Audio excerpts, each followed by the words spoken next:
आज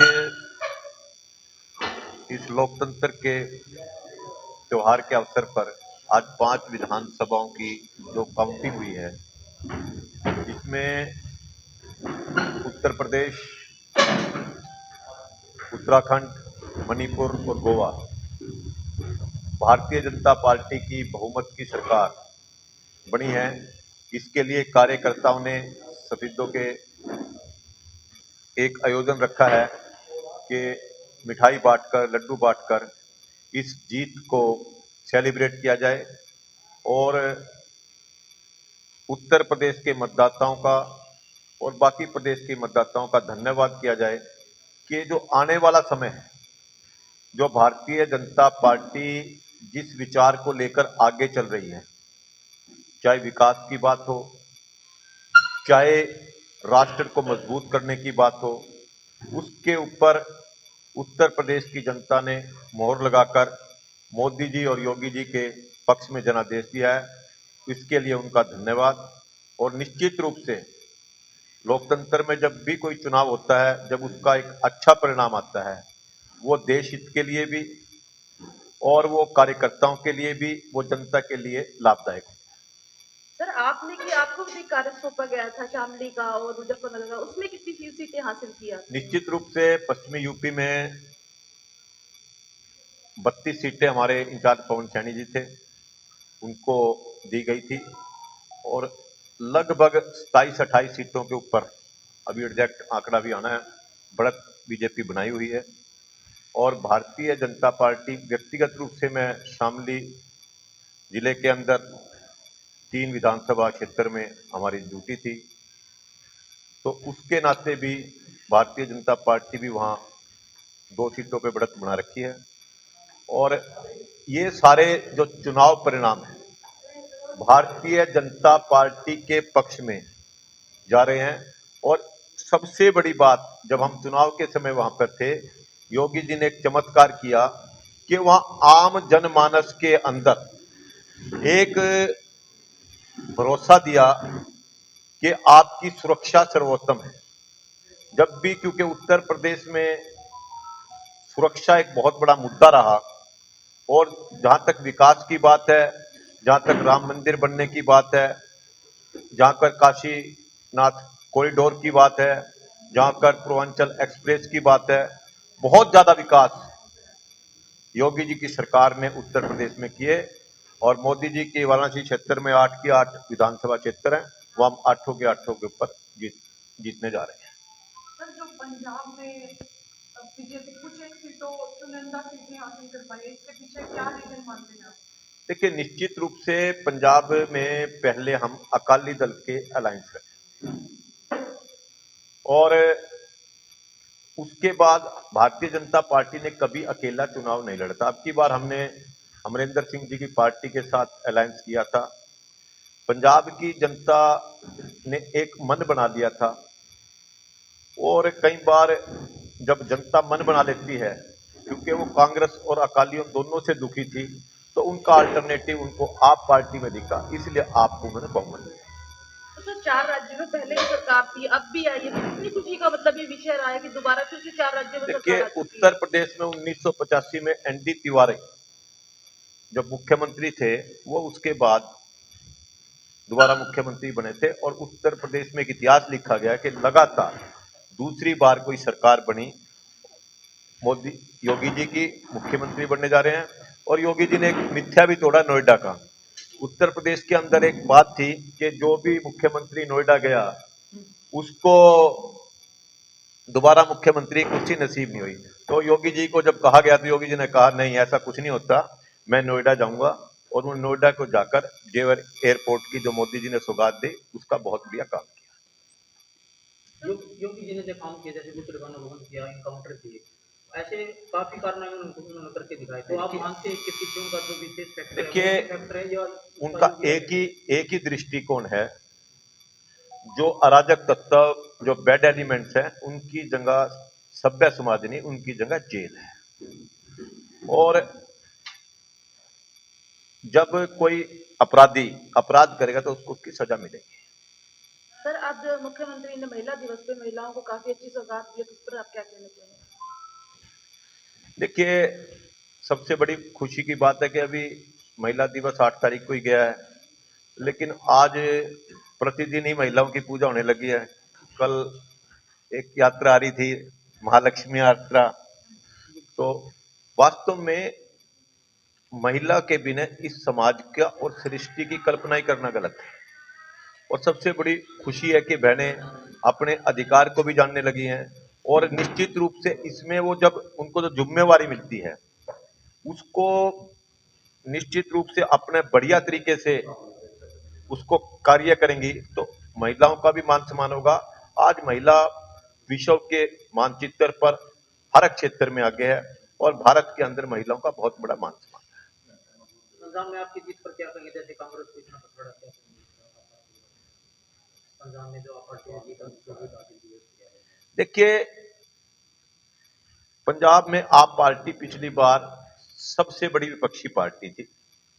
एक आम जनता के दिमाग में एक बात बन जाती है कि ये सबसे बड़ी विपक्षी पार्टी है, तो इसको जनमत देना चाहिए। और किसान आंदोलन की वजह से भ्रम की स्थिति थी वहां पर, और उस भ्रम स्थिति का, और सबसे बड़ी बात क्या कि आज उनकी जीत हुई है, मैं ज्यादा नहीं कहना चाहता, लेकिन झूठ की राजनीति ज्यादा नहीं चलती।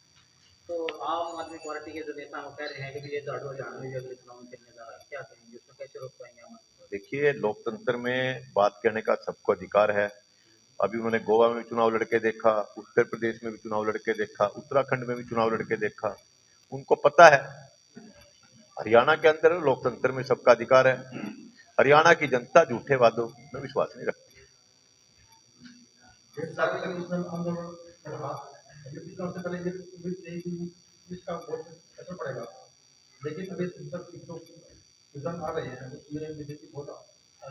देखिए, किसान इस देश का अन्नदाता है, और किसानों के लिए भारतीय जनता पार्टी ने बहुत काम किया है पूरे देश के अंदर, चाहे सम्मान निधि की बात हो। और हरियाणा तो एक ऐसा क्षेत्र है जहां पर 13 फसलें एमएसपी के ऊपर खरीदी जाती हैं, और सबसे ज्यादा जो आपदा का मुआवजा है 15,000 रुपये एकड़, वो हरियाणा में मिलता है। और हरियाणा में किसानों के लिए इतनी सरकार ने योजना चला रखी है, किसान सरकार से खुश है। लोकतंत्र में आंदोलन करने का सबको हक है। जब कोई गुमराह हो जाता है उसको ठीक करने के लिए कुछ समय लगता है। यूपी के अंदर आप जनता के इलेक्शन के समय आप जनता के बीच में रहे, तो ऐसे कौन से मुद्दे थे जो सरकार उनको पूरा कर पाई और जो दोबारा से फिर सरकार बनी? सबसे पहले तो हमने सबका विकास, सबका साथ। हमने जिस समय योगी जी ने जो राशन देने का काम किया कोरोना काल में, 15 दिन में एक बार, उसमें कोई धर्म के आधार पर कोई भेदभाव नहीं किया गया। जब लाभार्थियों की सूची हम देखते थे, ये कहते थे मुस्लिम वर्ग को आपने क्यों दे दिया इतना। हमने कभी भी किसी मुस्लिम की एक भी शिकायत नहीं थी कि मुझे धर्म के आधार के ऊपर हमें सरकार की स्कीम का लाभ नहीं उठा। और निश्चित रूप से जो योगी जी ने काम किया, तो उसमें मैं ये कह सकता हूं कि हर व्यक्ति को विकास किया, और सबने भारतीय जनता पार्टी का समर्थन किया, चाहे वो किसी भी धर्म का। सर, अभी जो हिजाब का सिस्टम आ रहा था कि हिजाब डाल के स्कूल जाने वाला था, और इस बात पे क्या रहेगा, आगे क्या कार्रवाई रहेगी? हिजाब डाल के अनुमति दी जाएगी या नहीं? देखिए, आपको जानकारी होनी चाहिए, हिजाब की अनुमति इस पूरे देश में सबको है। वो तो विद्यालयों की बात है, हर विद्यालय का, हर संस्था का एक ड्रेस कोड होता है, उस ड्रेस कोड का पालन सबको करना चाहिए। हिजाब की तो कोई लेकिन सर, उस स्कूल में जाने की इजाजत तो मांग रहे हैं ना मुस्लिम की, स्कूल में भी हिजाब डाला जाए। देखिए, राजनीति का विषय है, पहले भी चलता रहा। मेरे ख्याल अब ये विषय जितने दिन उन्होंने चलाना है, चुनाव की दृष्टि से चला लिया। तो सर, आप इतनी बड़ी जीत आपने हासिल की, सबसे पहले तो सारे पत्रकारों के मैं कहूंगी कि बहुत बहुत बधाई आपको इस चीज की। और आगे कैसे मतलब हरियाणा सरकार कार्य करेगी आगे के लिए, क्या कार्य? देखो, निश्चित रूप से जब जीत होती है, सब कार्यकर्ताओं में एक उत्साह भी आता है, और जीत के साथ साथ हमारी फिर जिम्मेवारी बढ़ जाती है। जब योगी जी को दोबारा उत्तर प्रदेश में जनता ने चुना है, तो जनता की भी अपेक्षा बढ़ी है, और हमें पूरा विश्वास है कि योगी जी अपने काम में बड़े दक्ष हैं, उनका बड़ा क्लियर कंसेप्ट है, इफ एंड बट नहीं है। वो खुलकर कहते हैं अपराधी की जगह समाज में नहीं जेल में। विकास के लिए तत्पर रहते हैं और निश्चित रूप से योगी जी के कार्यकाल में उत्तर प्रदेश के लोगों ने शांति पाई है और सुरक्षा पाई है और विकास करवाया है। विपक्षी पार्टियों के नेता और कार्यकर्ता कहते हैं कि बीजेपी है जो कि एक जातिवाद के आंकड़े उठा करके और धर्म के नाम पर राजनीति हासिल करती है, इसके आपको? देखिए, मुझे चलो आपने प्रश्न किया है तो मेरा फर्ज बनता है जवाब देने का। भारतीय जनता पार्टी ने कभी जाति की राजनीति नहीं की। अब आपके सामने सभी कार्यकर्ता बैठे हैं, सभी जाति के लोग हैं, आप किसी भी जाति का नाम। और भारतीय जनता पार्टी विचार की पार्टी है, विचार को लेकर पार्टी आगे चलती है और विचारधारा हमारे लिए बहुत ज्यादा, मैं कह सकता हूं, मायने रखती है। और हम विचार को जीवित रखने के लिए ही पार्टी के साथ हैं। और हमारा सीधा सा एक विचार है, राष्ट्रवाद। जब राष्ट्र हमारा मजबूत होगा, आपने अभी यूक्रेन के मामले में देखा कि मोदी जी ने यूक्रेन के अंदर अपने अपने स्टूडेंट्स को नहीं, 18 देश के बच्चों को वहां से निकाला सुरक्षित और उनके घर पहुंचाया। और ये बहुत बड़ा काम है। आज मोदी जी की लोकप्रियता पूरे विश्व के अंदर बहुत ज्यादा है। आज अमेरिका भी और रसिया भी मोदी जी की तरफ देख रहा है। लेकिन अभी तो बात आई है न्यूज़पेपर के माध्यम से चुनाव नहीं हो रहे हैं। ऐसा नहीं है, क्या है, देखिए कोर्ट का एक प्रोसीजर होता है। कोर्ट के अंदर हमारे AA पेश हुए थे, उन्होंने ये कहा था कि अभी कोई चुनाव का कार्यक्रम चुनाव आयोग को लागू करना होता, अभी हुआ नहीं है। इससे हम ये नहीं कह सकते। वो एक BC की सीट के ऊपर जो प्रधान का है, उसके ऊपर रिजर्वेशन के ऊपर उनका विषय है और वो विषय 52 नगर पालिका संबंधित है। जो अगली डेट लगेगी उसमें फैसला हो जाएगा, कोई स्टे नहीं है। चुनाव आयोग जब भी डेट फिक्स करेगा चुनाव समय को। देखिए, चुनाव आयोग का विषय डेट रखना विषय हमारा नहीं है। चुनाव आयोग जब भी चुनाव का कार्यक्रम कर देगा, वो 24 भी हो सकती है, 30 भी हो सकती है।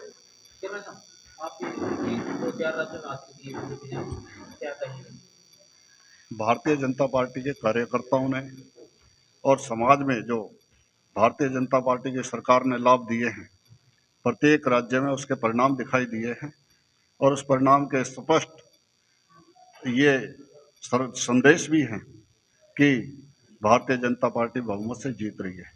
दोबारा सरकार रही है, एंटी कन्वेंसी होती है, उसका भी कोई प्रभाव नहीं पड़ा। और जो राजनीतिक दल ऐसे हैं जो परिवारवादी हैं, उन लोगों को भी एक गंभीर चोट पहुंची है। क्या परिवारवाद देश में नहीं चलेगा। अब देश के अंदर जो समाज के लिए सच्चे मन से काम करेगा वही लोग आगे आएंगे, उन्हीं की सरकार बनेगी। तो पहली बार दोबारा से बीजेपी आ रही है, जबकि ऐसा पहली बार हुआ है कि कभी भी इस तरह की बात नहीं हुई है।